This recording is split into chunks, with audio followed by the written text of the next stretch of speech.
Over the past decade, there has been as high as a 4,000% increase in children being referred to so-called gender clinics across the United States. I was one of these children. My name is Chloe Cole, and I am an 18-year-old former transgender child. I transitioned from the age of 12 up until 16 when I realized it all was a lie. My story is a cautionary tale. Children and parents across the country have been caught off guard by gender ideology. Discussions about transgenderism and gender identity went from being a relatively benign social oddity to a doctrine that has invaded nearly every academic, medical, and educational institution, seemingly overnight. How did we get to this point?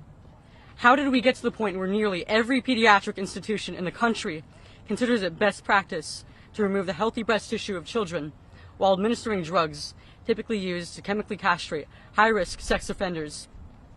Raising these important questions is not bigoted, and the refusal of activists to give straightforward answers should be seen as a major red flag.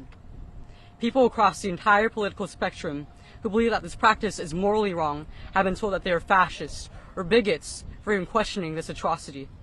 Others have been convinced by self-proclaimed gender specialists that this is the only treatment that will not end in your child committing suicide.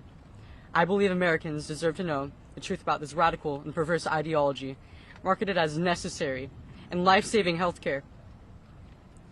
I was only 12 years old when I told my parents that I was a boy. Like many parents in that situation, they didn't have a clue what to do. They were scared and desperate for answers. They wanted what every parent wants for their child, for me to be okay and thrive. At 13 years old, on the advice of so-called medical professionals, I was put on puberty-blocking medication, and only a month later, I was given my first testosterone injection. The gender clinic presented my parents with the classic false dichotomy regarding children with gender dysphoria. Would you rather have a dead daughter or a living son? Given these options, what loving parent wouldn't choose to transition their child?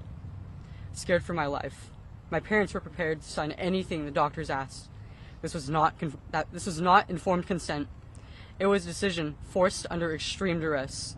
At 15, I went under the knife for a radical double mastectomy, the kind that breast cancer patients get. This was after I was sexually assaulted at school by a male student. I just told myself to man up, but I lived my life in constant hatred of my breasts. I started binding, which deformed my breasts as well as my ribcage. I was afraid, and I couldn't wait to finally protect my body from the threat of further molestation.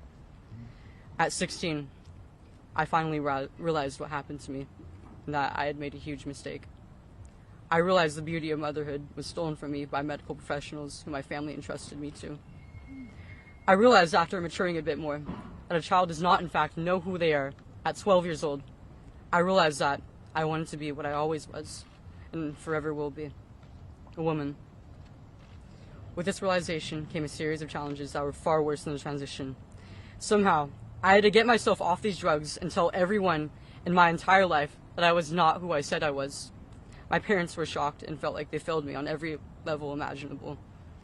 My friends all turned against me because I was evidence that their beliefs were a lie. I was a joke. I was a fraud. I was many years behind in development, incapable of feeding my future children, and worst of all, completely alone. Even the medical professionals who got me into this mess now have no idea what to do with me, and they refuse to help me. It almost killed me, as it has killed many who regret transition. The big question still remains. How was a 12-year-old introduced to the idea that they could do something as ridiculous as change their sex? I was and still am the type of kid that never really fit into social norms. I was a tomboy, I was shy, I didn't socialize easily. At 11, I made my first Instagram account. I had unmonitored internet access. It wasn't long until I was exposed to a ton of LGBTQ content online.